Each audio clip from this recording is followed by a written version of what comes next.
Thank you for joining me on this first episode, Worthy of Rescue Pursued by God.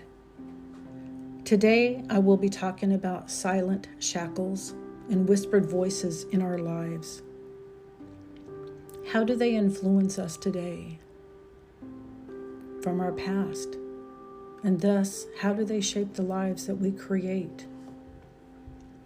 Our identity is a tapestry woven from numerous voices that surround us.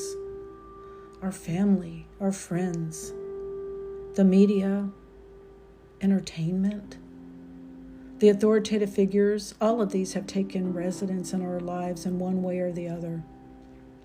These voices direct us either toward a virtuous moral path or down a false trajectory of survival, often spiraling out of control until we find ourselves unrecognizable. Voices have often shaped our awareness, creating a self-identity that is partially built upon our dreams, yet often obscured by this facade that we present to the world. In the deepest core of our being, our hearts, we consistently grapple with two fundamental questions of life. Who am I?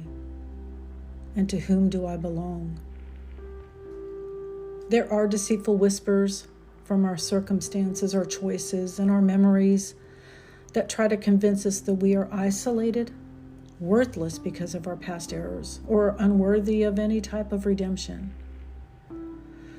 Voices that say you are alone. Your bad choices and your mistakes make you of no value. You have no essential benefit to the world, and thus you are not worthy of the cost or the effort to be rescued. Oh no, this is not the entire truth of who we are or who we were created to be. Regardless of how damaged, wounded, frightened we may feel, or how broken we have become, God will shatter the lies propagated by these damaging and negative voices in and around us. God empathizes with us when we grieve over the choices that we've made in life. He has never been disappointed in us, and through His perfect love for us, He has made a way of redemption. When the questions echoed by the voices of humanity since the dawn of creation are answered, we then can truly know who we are. The creation of the universe, the earth, the plants, and all living creatures culminated in the formation of mankind in the image of Elohim, of God, on the sixth day, as it's discussed in the book of Genesis 1, verse 27. So God created mankind in His own image. In the image of God, He created them. Male and female, He created them. Wow. With this knowledge, we can understand to whom we belong, to God. Made in His unique image, distinct from everything on earth, everything below, anything else in the universe or in heaven.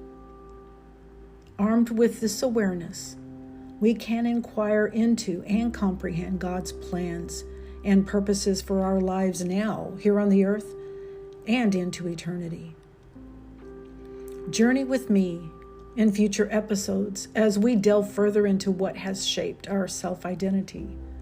I will share stories of myself and others who have listened to these whispered voices in our past.